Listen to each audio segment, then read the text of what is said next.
किसी खास को खोने का दुख भी महसूस किया है। उसने लोगों को जान से भी मारा है और कड़ी ट्रेनिंग भी की है, पर आज तक उसे कभी भी ऐसी घबराहट फील नहीं हुई जो वो आज फील कर रहा था। मेड दरवाजा खोलती है और आर्थर खुद को इंट्रोड्यूस करता है। मेड के पीछे एक छोटी बच्ची छुपी थी जो आर्थर को देखे जा रही थी। तभी आर्थर की मॉम एलिस वहाँ आती है, जो उस बच्ची को एलेनोर के नाम से बुलाती है, पर वहाँ आर्थर को देख फ्रीज हो जाती है। आर्थर समझ जाता है कि वो बच्ची उसकी बहन है और कहता है कि वो घर आ चुका है। एलिस की खुशी का कोई ठिकाना ही नहीं था और वो रोते हुए अपने बेटे को गले लगा लेती है। उसके फादर रेनॉल्ड्स भी अपनी ड्यूटी बीच में छोड़ भागते हुए अपने बेटे से मिलने आते हैं और वो भी आर्थर को गले लगा लेते हैं। दुख के बादल छट चुके थे और लंबे समय बाद आर्थर का परिवार फिर से एक साथ था। आर्थर अपने परिवार के साथ है और उन्हें खाई में गिरने के बाद से लेकर अब तक हुए सारे इवेंट्स के बारे में बताता है, पर ड्रैगन के बारे में झूठ बोलता है कि वो क्रीचर उसे एक गुफा में मिला जहाँ बीस्ट की माँ ने अपने आखिरी वक्त में उसे उसकी जिम्मेदारी सौंप दी। उसे परिवार से झूठ बोलते हुए बुरा लग रहा था, पर सच ना जानना ही उनके लिए बेहतर था। रेनॉल्ड्स एक्साइटमेंट में आर्थर से उसकी मैनाकोर की स्टेज के बारे में पूछता है। वो बताता है कि आर्थर के जाने के बाद उसने हेल्स्टिया ऑक्शन हाउस में गार्ड इंस्ट्रक्टर की जॉब ज्वाइन की और 2 साल पहले ही उसकी कोर डार्क ऑरेंज स्टेज में एंटर कर चुकी है। रेनॉल्ड्स शो ऑफ कर रहा था, पर जब आर्थर बताता है कि उसकी कोर अभी लाइट रेड स्टेज पर है तो उसके होश उड़ जाते हैं, क्योंकि लाइट रेड और डार्क ऑरेंज में बस एक ही लेवल का अंतर है। उसे आर्थर पर विश्वास नहीं हो रहा था और वो उसे तुरंत बैकयार्ड में फाइट करने को कहता है। तभी रेनॉल्ड्स का फ्रेंड और उसकी फैमिली भी वहाँ आ जाते हैं। ये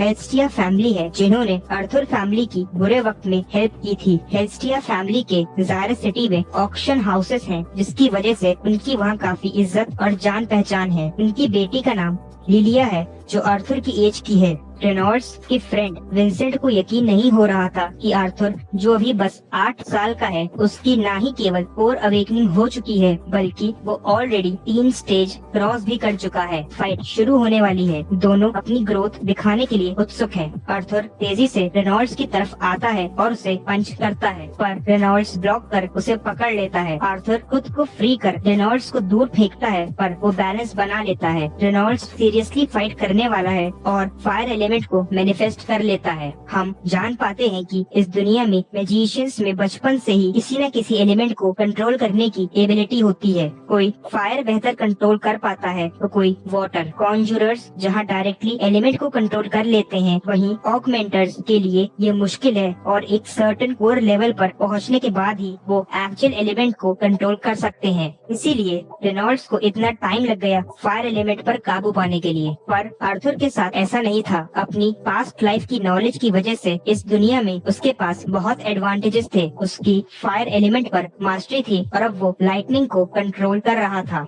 जो फायर का एडवांस्ड फॉर्म है। सभी लोग समझ जाते हैं कि आर्थर एक डेविएंट है। फाइट आगे बढ़ती है। एक फाइनल क्लैश हुआ जिससे बड़ा एक्सप्लोजन होता है। वो एक दूसरे को क्रिटिकली हिट करने वाले थे, पर तभी वो रुक कर हंसने लगते हैं। रेनॉल्ड्स आर्थर को गले लगाता है क्योंकि उससे अपने बेटे पर गर्व हो रहा था। ये सब देख विंसेंट का सर चकरा रहा था। डिनर टेबल पर सब आर्थर के टैलेंट की तारीफ कर रहे हैं। विंसेंट रेनॉल्ड्स से आर्थर का ज़ायरस एकेडमी में एडमिशन करवाने को कहता है। ज़ायरस एकेडमी वहाँ पर हॉगवर्ट्स जैसा है। विंसेंट की ज़ायरस एकेडमी के डायरेक्टर से जान पहचान है तो वो आर्थर का एडमिशन कराने में हेल्प कर सकता है। विंसेंट हमारे उन रिश्तेदारों की तरह है जिन्हें बिना मतलब दूसरे बच्चों के फ्यूचर की चिंता सताती है, पर आर्थर कहता है कि वो इतने सालों बाद अपनी फैमिली से मिला है तो वो उन्हें छोड़ अभी किसी एकेडमी में नहीं जाना चाहता। एकेडमी की बात सुन लिलिया कुछ परेशान नजर आती है। विंसेंट और उसकी वाइफ मैजिशियन नहीं है, पर उनकी एक ही विश है कि लिलिया की अवेकनिंग हो जिससे वो भी ज़ायरस एकेडमी जा पाए। इस सब का उस पर बहुत प्रेशर है, क्योंकि अगर पेरेंट्स मैजिशियन नहीं है तो बच्चे की अवेकनिंग होना बहुत ही रेयर माना जाता है। अगले दिन आर्थर अपनी फैमिली के साथ सिटी घूमने जाता है। वहाँ उसे बीस्ट और दिखती है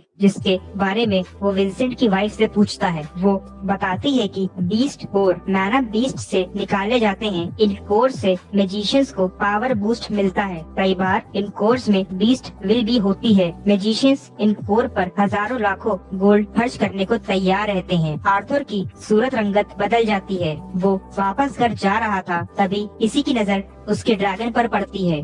आर्थर घर पहुंच चुका है, जहां विंसेंट उसे किसी से मिलवाना चाहता है। आर्थर से मिलने जायरस एकेडमी की डायरेक्टर सिंथिया आई हैं।